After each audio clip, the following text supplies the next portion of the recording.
Alright fellas, Dragon Ball Project Multi, officially named Dragon Ball Gekishin Squadra, was revealed last night by Bandai Namco, with a network test being scheduled to start next week. Personally, I like the name Project Multi a lot better, but for those of you that may not even know and possibly missed the last beta, Dragon Ball Gekishin Squadra is a 4v4 Dragon Ball MOBA, which gets commonly referred to as Dragon Ball Unite. I mean, I've personally been kinda calling it that since last year because it really resembles Pokemon Unite. I know a ton of you guys have probably played that at some point. But with the name reveal and announcement last night, was there anything new that came about that we should be expecting in this new network test?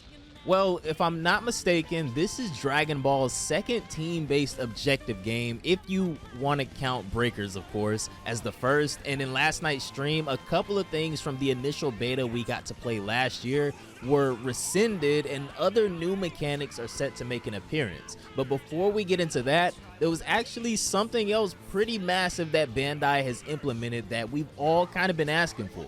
Crossplay, which is huge already, and equally as impressive, cross save, allowing you to use your account on multiple devices.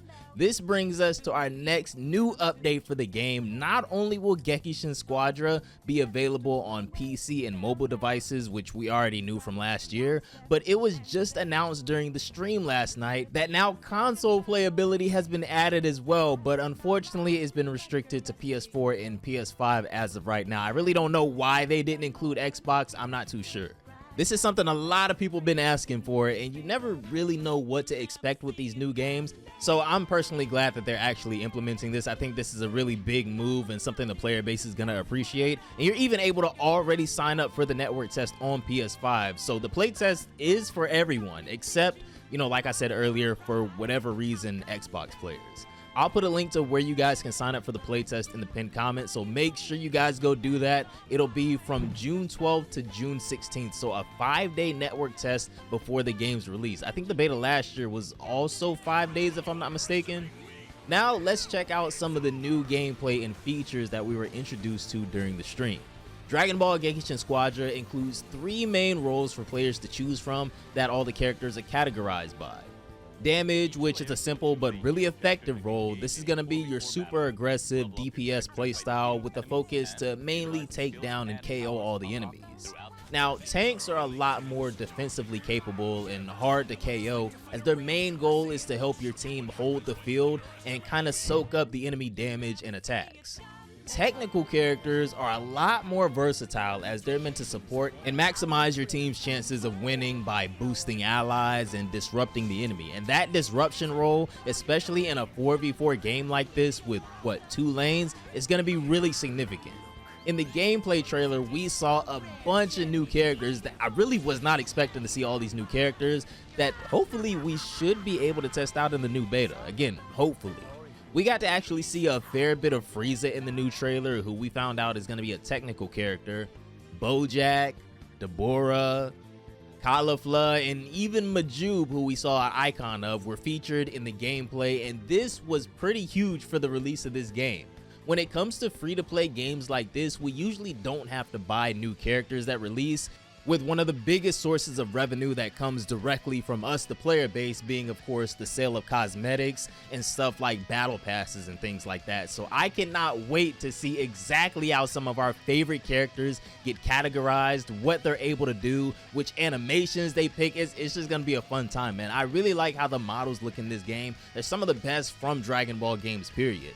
Now, one thing I do kind of wonder about, and I don't know if there was any information that got released on this yet, is if our stuff from the last beta is going to carry over to this one, like any of the cosmetics that we got, any of the characters that we chose to unlock and things like that, because before the last beta was over, I had unlocked all the characters, and I really don't want to go through that pain in the ass process again of unlocking all of those characters from the last beta, and now having to turn around and unlock whatever new characters that they decide to put in this network test. Again, it's a beta, so it is what it is, but having to unlock all of these characters, what could potentially be 3 times in the first beta, this next upcoming beta, and then whenever the game finally does release.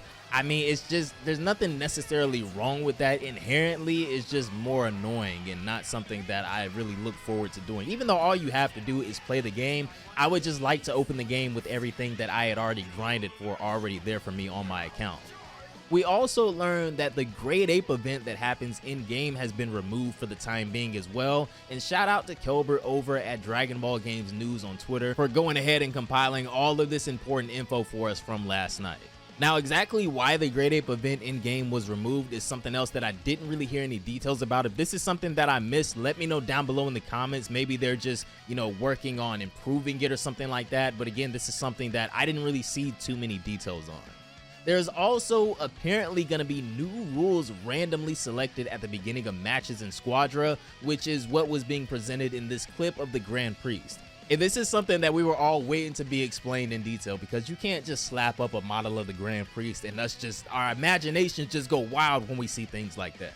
The option on the left right here is titled Energy Bomb, and this mode is going to state that enemy heroes and enemy NPCs explode when KO'd and blow away nearby enemies. Now, I don't know for certain yet. I guess we'll just have to wait until the playtest if this is just a knockback that happens or if you actually get damaged from this as well. So that's going to play an important part. This just adds another layer to the gameplay.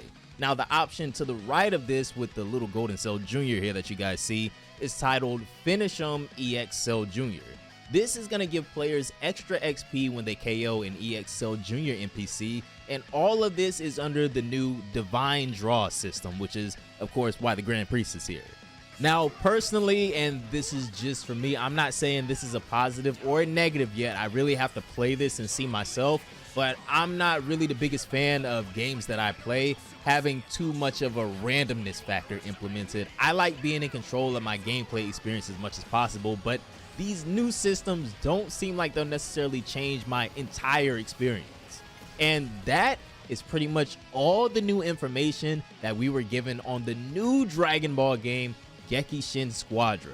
Don't worry guys, I'll link all the information, resources, and the link to the network beta test sign up down below in the comments. So guys, make sure you go sign up for this beta. It's gonna be a lot of fun, and honestly, I'm thinking about streaming it again. So let me know if you guys want to do that and we can run some games. Also, if you guys want my thoughts and a breakdown on the new Marvel fighting game that got announced yesterday as well, Marvel Tokon Fighting Souls, leave a comment and let's try to get this video to like 300 likes. I don't know. Marvel Fighters is what I like to call it. I definitely cannot wait for that, and I'll probably focus on covering that a ton next year. So I hope you guys are just excited for this next year of gaming as I am. The Gekishin Squadra beta is coming up. Then in July, if I'm not mistaken, is when Nin Impact releases. In August, we have Demon Slayer. Then next year in 2026, we got the big Marvel release. So I hope y'all are just as excited for this next year of gaming as I am. But anyways, fellas, that is going to do it for this one. Hope to see you all during the beta next week. Have a great day, and I'm going to see you all in the next one. Bye, guys.